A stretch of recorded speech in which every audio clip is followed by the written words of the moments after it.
Welcome to Power Systems Lecture 1, Unit 1 topic Hydroelectric Power Plants. And in today's session, these are the topics to be covered. First one, introduction about the power generation. And next one, factors affecting selection of site for hydroelectric power plant. Third one, layout of hydroelectric power plant and its components. And last one, classification of various types of hydroelectric power plant. So introduction about electricity. Electricity is a very important factor for any country, as it is a main parameter or main index parameter, we can say, to estimate economic growth or advancement of any country. So here mainly economic growth of any country mainly depends upon how much the per capita energy consumption is very important in estimating the economic growth of any country. So that's why it has its own importance in the total development of any country. So here, when we achieve economic growth rate of 8 to 9%, then only we can catch up with the already developed countries. So the main parameter to improve our economic standards is production of electricity. So it has its own advantage of economic growth, and these are the various possible sources by means of which we can generate the power. So here first one, mainly the India or our country is mainly depending upon three conventional methods of power generation. So from past 2 to 3 decades, we are mainly depending upon three types of conventional methods of energy extraction. First one, thermal.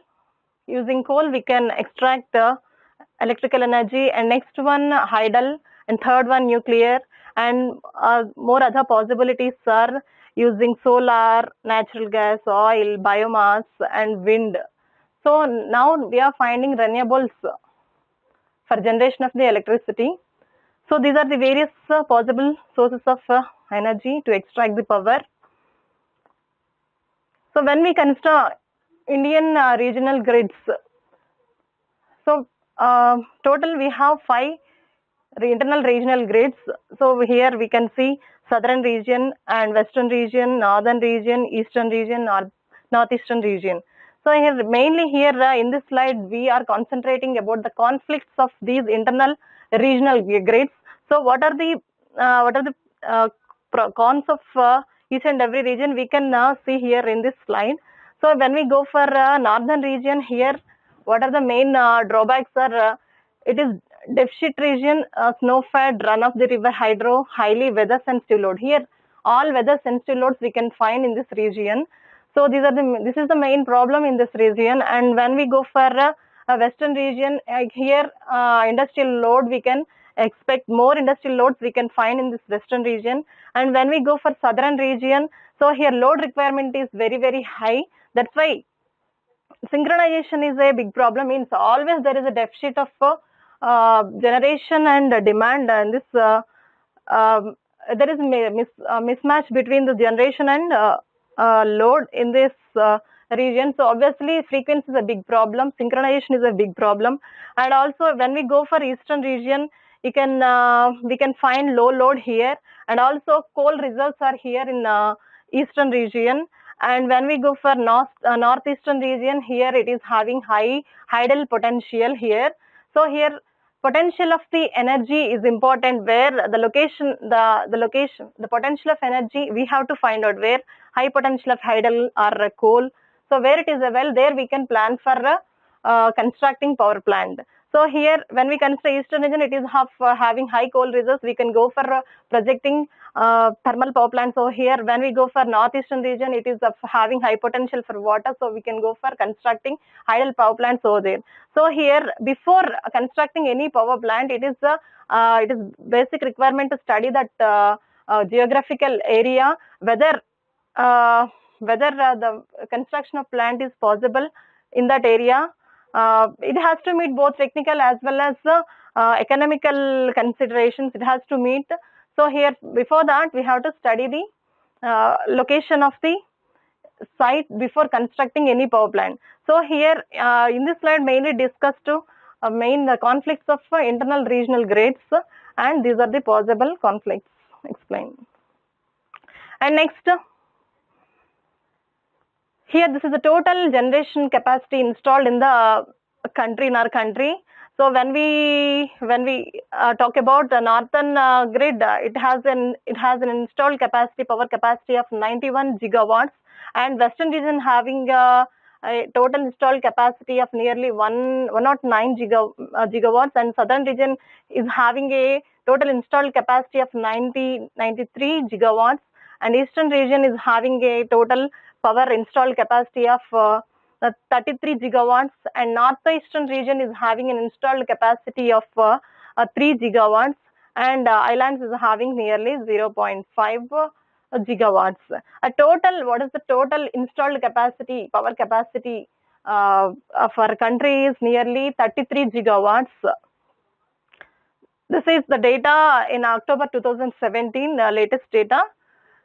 Next, when we say this, we will come to know what is the percentage contribution by each and every energy source. We come to know here total around 66.3% is the total hydel power plant contribution, and 13.5 is the contribution of hydroelectric power plants, and also 2% is the contribution energy power contribution by nuclear power plants, and remaining 18.2% is the contribution provided by the remaining renewable energy sources. So when we talk about in terms of the power capacity, so here the thermal power plants are providing a power of nearly 220 gigawatts, and hydel power plants are providing nearly 44.7 gigawatts, and nuclear is providing nearly 6.7 gigawatts, and renewable energy sources contribution is nearly 60.1 gigawatts, and total installed capacity, power installed capacity is meeting nearly 33 gigawatts. So this is the percentage contribution of each and every type of the energy sources you can see here in this slide. Next, when we are talking about the renewable energy sources that were installed in the India, that were installed in our country. So here hydroelectric power plants contribution is nearly 44.61 gigawatts, and wind power plants contribution is 32.51, and other renewable source, that is solar contribution, is 30.11 gigawatts, and next biomass contribution is nearly 8.3 gigawatts, and small hydro contribution is nearly 4.38 gigawatts. So this is the immediately we can see what is the contribution by each and every renewable energy source in this slide in gigawatts.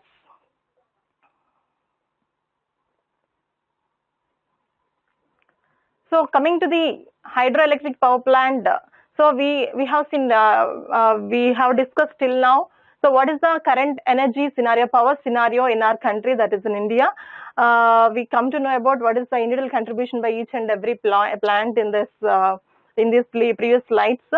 So here, what is the percentage contribution and what is the megawatt or gigawatt capacity contribution by each and every power plant? We came to know that, and after that.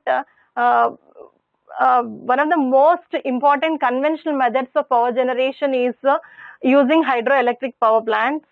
So here the main internal energy conversion is from, so we are using both potential energy stored in the water. So we are creating head by storing the water, isn't it? Means it is having certain height. Water is having certain height, means we are having certain head of the water, by means of which we are getting potential energy of the water. And next to that, water is we are making